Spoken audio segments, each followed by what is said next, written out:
வணக்கங்கண்ணு, இது சிங்கப்பூர் மண்ணு.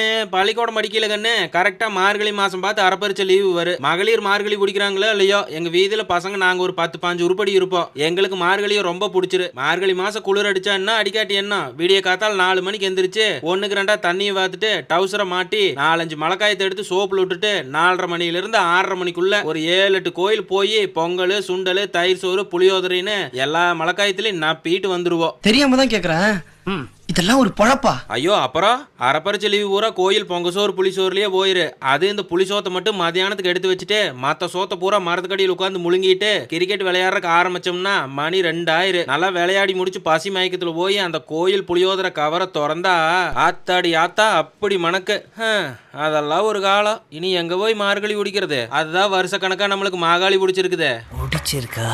ரொம்ப பிடிச்சிருக்கு. சரி கண்ணு, இந்த மாதிரி கோவில் புளியோதரையை செஞ்சு வாருங்க. பிடிச்சிட்டே இருக்கு. அதுக்கு கடலைப்பருப்பு, உளுந்த பருப்பு, வரமல்லி, மிளகு, வெந்தயம், எள்ளு, வரமிளகாய் இதெல்லாத்தையும் நல்லா மணக்க வறுத்தெடுத்து கொஞ்சம் பெருங்காயத்தை போட்டு பொடி பண்ணி வச்சுட்டு தாளிக்கிறதுக்கு நிறைய நல்லெண்ணெய் ஊற்றி கடுகு, கடலைப்பருப்பு, உளுந்து, நடக்கல்ல, வரமிளகாய், கருவேப்பிலையை போட்டு வணக்கி கரைச்சி வச்ச புளி தண்ணியை ஊற்றி உப்பு மஞ்சத்தூளை போட்டு நல்லா சுண்டை விட்டு வறுத்தரைச்ச பொடியை தூவி சோத்துல போட்டு பெரட்டுனா கோவில் புளியோதரை ரெடி.